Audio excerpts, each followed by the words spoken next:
What's good, YouTube, and welcome back to another video. If you're new here, my name is Ekwa.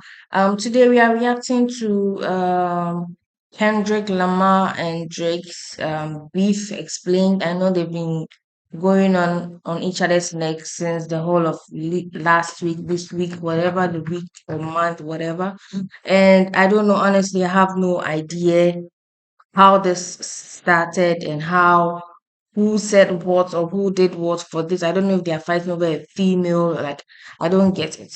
So I'm here to watch this video from Spill and Sesh, yeah, and to explain what the beef is all about.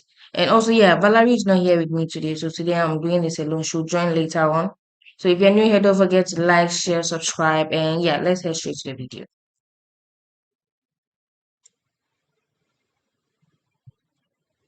In the last couple of hours, weeks, and honestly years. Everything seems to have boiled down to this moment as they are completely airing each other out and coming for each other's necks in these songs. The two were once on good terms with each other and have even collaborated in the past, but those days are long gone and the two now seem like enemies. More recently, the feud got going after Drake and J. Cole released their collaboration First Person Shooter, in which J. Cole raps that himself, Drake, and Kendrick are the big three of rap. In March of this year, Kendrick seemed to respond to this in his verse on Metro Boomin and Future song Like That, rejecting their idea of the big three, instead rapping It's Just Big Me. Last month, J. Cole responded to Kendrick in a song Coming for Him, but ended up later telling fans while on stage at a show 2 days later that the whole thing didn't sit right with his spirit and he seemingly backed down from the feud. Drake ended up responding to Kendrick soon after in a song Wait, titled so J. Cole started the beef and he ran away. He backed down.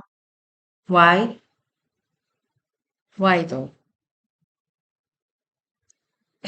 Anyway. Push-Ups, and the lyrics called out Kendrick's height and his collaborations with artists like Taylor Swift and Maroon 5. It seemed like he was also dissing other artists including Guys, I don't know much about the rap industry and how it works and the system and all that. So if I'm not making sense, I apologize for that. I'm sorry.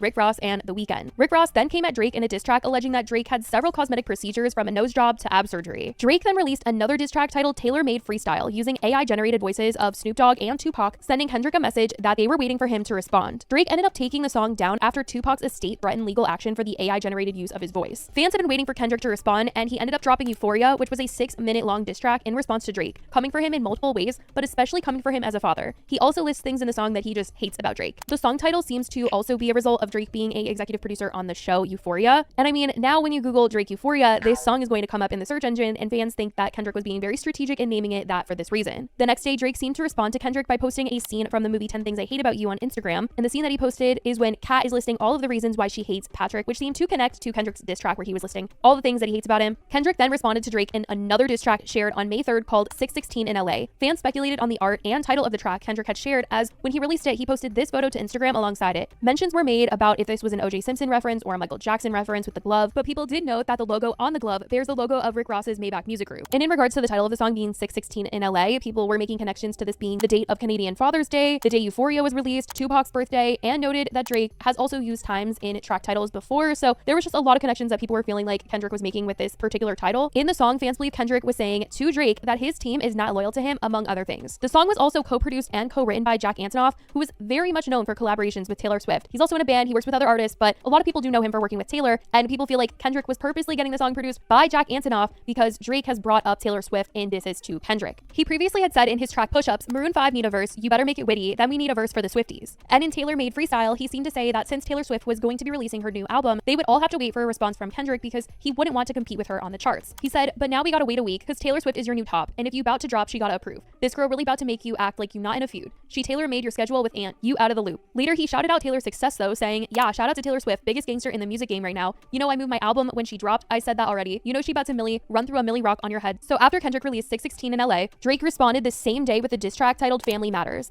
In the diss track, he brings up how Kendrick has been talking about him as a father, bringing his son into this whole situation. He accuses Kendrick of getting Tupac's estate to send him a cease and desist to get his song taken down, and later accuses Kendrick of having hurt his own fiance. Kendrick and his fiance are high school sweethearts and share 2 children together, and for the most part are very private people. And in his diss track, Drake seemed to be calling out that their relationship was not this fairy tale. He says they hired a crisis management team to clean up the fact that you beat on your queen. The picture you painted, it ain't what it seems. And also, your baby mama captions always screaming, save me. He later seemingly calls out that Kendrick may be unfaithful, as Drake says, why did you move to New York? Is it because you living the bachelor life, proposed in 2015, but don't want to make her your actual wife? I'm guessing this wedding ain't happening, right? Because we know the girls that you actually like. Almost immediately, Kendrick dropped his response to Drake. He already seemingly had a response ready to go in a song titled Meet the Grams. In it, Kendrick calls out Drake for being a bad father and accuses him of hiding another child. Because at one point, Drake was hiding the fact that he had a son. He was exposed back in 2018 for having a son and the fact that he was hiding his son. And it sounded like Kendrick was making it seem as though Drake was doing this again with another child, a daughter. He says in the song, don't have a kid to hide again. Later, it sounds like he was claiming that he had the secret daughter as he was singing directly to this child saying, dear baby girl, I'm sorry that your father's not active inside your world. He don't commit to much but his music. Yeah, that's for sure. He's a narcissist misogynist living inside his songs. Try destroy families rather than taking care of his own. He also says, should be teaching you times tables or watching Frozen with you or at your 11th birthday singing poems with you. Drake ended up responding to this claim in particular, posting on his Instagram story saying, nah, hold on. Can someone find my hidden daughter please and send her to me? These guys are in shambles. There's been a lot of conversations of whether or not someone from Drake's team fed this information to Kendrick and it wasn't true and they're trying to make Kendrick look bad by having this false information, because if he gets this piece of information wrong, that is a very big piece of information, a big statement that he is trying to make here, then people will definitely second guess some of the other claims that he's been making in these songs. So people are wondering if that was a strategy from Drake or if this is actually real information. Tons of people want answers for what the heck is going on here, but in terms of having a daughter, Drake is denying this information. There was also a lot of other allegations that were made in this song that Kendrick posted, and people were noting that it was interesting that Drake was only seemingly shutting this one down, and the claims weren't anything light. We're talking about crimes, we're talking about how people are treating women, people around him, things he's allowing. Like, it is a lot that is being said here, and it's not good. It is not good at all. But later in the song, Kendrick also calls out Drake for having done things like Ozempic and getting work done, which we've heard before. But he says, even if you don't benefit your goals, do some push-ups, get some discipline, don't cut them corners like your daddy did. F what Ozempic did, don't pay to play with them Brazilians, get a gym membership. He ends up saying that he's done with the back and forth between him and Drake and will be addressing Drake's family directly, rapping to Drake's parents, telling them that they raised a terrible person and he doesn't think that he should be alive, which was a crazy statement. He says things like him and Weinstein should get up in a cell for the rest of their life. He also says grew facial hair because he understands being a beard just fit him better. Later, he says, I've been in this industry 12 years. I'm gonna tell y'all one little secret. It's some weird going on and some of these artists be here to police it. And also to any women that be playing his music, know that you're playing your sister, or better, you're selling your niece to the weirdos, not the good ones. He also totally came for Drake's dad, addressing him by name. He also addressed Drake's mom by name, but in terms of Drake's dad, he was coming for him, just ripping his character to shreds. Oh my gosh. I mean, he was coming for him. Following Drake's response, shutting down the accusations that he has a hidden daughter, he then shared his diss track from earlier to his story once again. This whole feud is just absolutely insane, you guys, and fans online have been reacting to everything that has been put out. There's just a lot of claims going around, and a lot of people are asking to see some receipts from some of the statements that are being said in these tracks. The only one real receipt that we've gotten is when Kendrick uploaded Meet the Grams. This image went along with the video, and it included prescriptions to things like Ozempic with Drake's name on them. People are just like, how was he getting this? Like, what is this? The whole thing is crazy. It is a lot, but I guess we'll just have to see what happens next, as this seems to be the very middle of it and not anywhere near the end of this drama. But let me know what you guys think about it. If you guys Okay, this is a lot, and a lot has been said and done in between them, and I don't know. I feel like this is fake.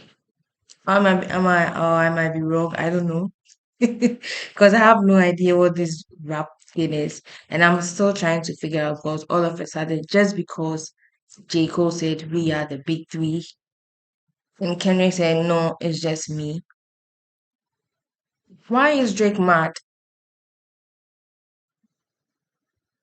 And why does it have to go to the kids and the baby mamas and all these allegations? Well, apart from one allegation about the surgery, Ozempic surgery, whatever it is, then and also how do you call it? The claim that he beat his wife and a pedophile and all those things. Anyway, it has been an interesting, I mean, week, month, whatever, because this thing is all over my For You page on Twitter, on X. Wait, X Twitter is the same thing, on TikTok. And I was wondering what caused this beef. Honestly, the music, I'm enjoying the music. I'm enjoying people's reacting to it and all that. So, yeah, I think and have a better understanding now. Because, but I wonder why J. Cole, I mean, bowed out in the first place. Why did he, I mean, leave the when he started this whole thing? Why did he back down?